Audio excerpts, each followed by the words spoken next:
어렸을 때부터 이렇게 그림 그리는 거하고 이제 보는 걸 굉장히 좋아했는데, 이렇게 특히 만화책을 굉장히 좋아했거든요. 근데 그 당시에 만화책을 보다가 굉장히 어떤 그 리얼한 극화, 그러니까 또 현실하고 다르게 구성된 이런 극화들을 보면서 묘사된 그런 심층적인 부분들이 굉장히 멋있어가지고, 나도 이런 멋진 그림을 그리고 싶다라고 막연하게 생각을 하다가 이제 미대에 진학을 하게 됐어요. 시간이 지나고 이제 졸업을 하게 됐는데, 공모를 통해서 광주에 있는 대인예술시장이라는 곳에서 그 레이던시 프로그램이라는 걸 하게 됐어요. 거기서 입주 작가를 하면서 이제 진짜 프로들이죠. 이제 일선에서 진짜로 자기 작업을 하고 있는 분들을 보는데, 제가 생각했던 것보다 굉장히 치열하게 작업을 하는 모습을 보면서 프로로 뛰어들어서 본격적으로 해봐야겠다라는 생각을 하게 됐습니다.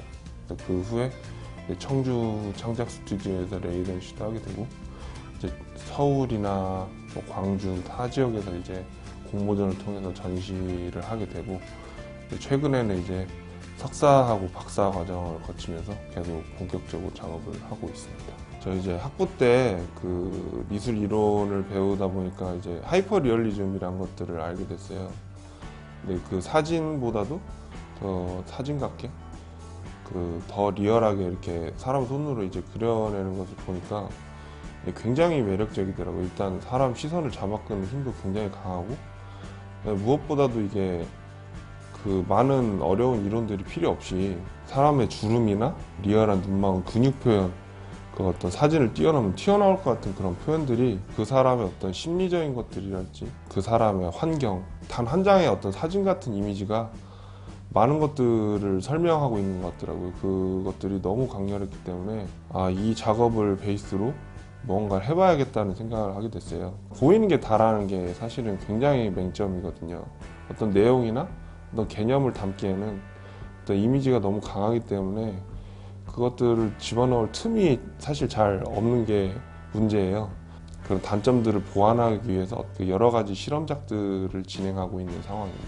처음에는 그 새로운 작업들을 어떻게 해볼까 좀 고민을 하다가 제 친구가 어떤 진로 문제나 좋지 않은 상황들 때문에 고민하는 모습을 보게 되면서 지금 현재 우울이나 어떤 그 혼란스러움, 주머니 안에 이렇게 그런 감정들이 숨겨져 있는 느낌으로 이렇게 그 친구의 어떤 초상을 이렇게 표현하는 작업을 한 것입니다. 이게 처음 작업이기 때문에 굉장히 저한테는 좀 많은 의미가 있는 작업이에요. 제가 이제 이 작업을 할 때쯤에 어떻게 여운이 닿아서 이렇게 필리핀에 그 비바 엑스콘이라는 그림 축제에 참여하게 됐어요. 뉴욕타임즈에 비바 엑스콘을 홍보하는 어떤 대표 작품으로 제 그림을 실어주신 거예요. 어떻게 보여줄까라는 고민을 많이 하고 있었는데, 좀 자신감을 주게 된 계기가 된 작품이었던 것 같아요. 그 고민하고 있는 어떤 우울한 그런 감성들을 이렇게 표현한 것들인데, 이런 것들이 과연 사람들에게 이렇게 공감대를 사고 읽힐 수 있을까, 과연 좋아해 줄까라는 어떤 고민들을 어느 정도 해결해 준 저한테는 또 의미가 있는 작품입니다.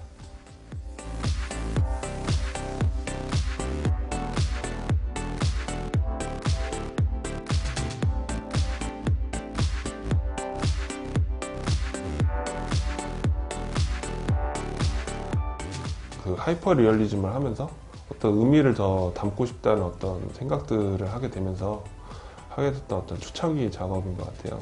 파티에 어울리기 위해서 이렇게 뭔가 미소를 짓고 사회적인 역할을 하고 있다는 그런 느낌이 굉장히 강한 사진이었던 걸로 기억이 나거든요. 이제 검은 비닐봉지라는 것들이 굉장히 일회성이고 사람들이 없으면 불편하지만 굳이 찾지 않는 물건이거든요.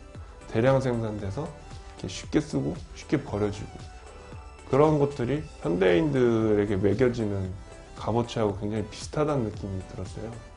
그래서 그 사람의 어떤 정체성을 상징하는 얼굴을 이렇게 이런 상징성을 가지고 있는 비닐로 감아서 그것들을 이제 페인팅해서 보여주는 작업을 하게 되었습니다.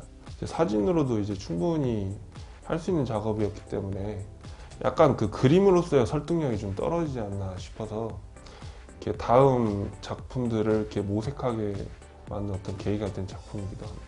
이렇게 원래는 어떤 실제 사람의 어떤 피부 색깔이나 그냥 원래 그 모습 그대로 안에 이제 어떤 변화를 주는 방식들을 계속 채택을 했었는데 굳이 그 피부색을 고집할 필요는 없다는 생각이 들더라고요. 피부색을 좀 바꿈으로써 좀 더 극단적이고 더 도드라지게 그 사람에 대한 감정을 표현할 수 있다는 생각이 들어가지고 그런 것들을 이제 적극적으로 차용하게 된 작품인데 모델은 저희 아버지예요.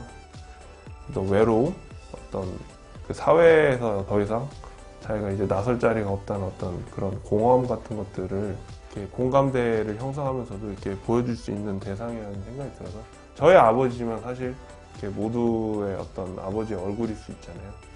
그래서 제가 이제 그런 기획을 가지고 작업을 하게 된 작품입니다.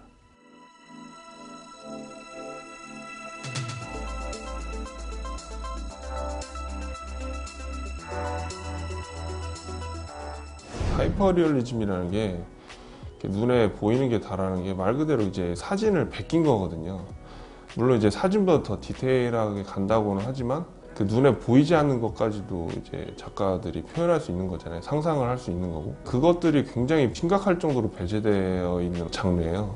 좀 아쉽더라고요. 제가 분명히 어떤 사람을 보면서 어떤 대상을 보면서 느껴지는 어떤 형상들이 있는데 그런 것까지도 그 하이퍼 리얼리즘에 녹여내고 싶다는 생각을 하게 됐어요. 그 현대인들이 가지고 있는 어떤 그 가면이라는 그 안에 이제 어떤 감정들이 있잖아요.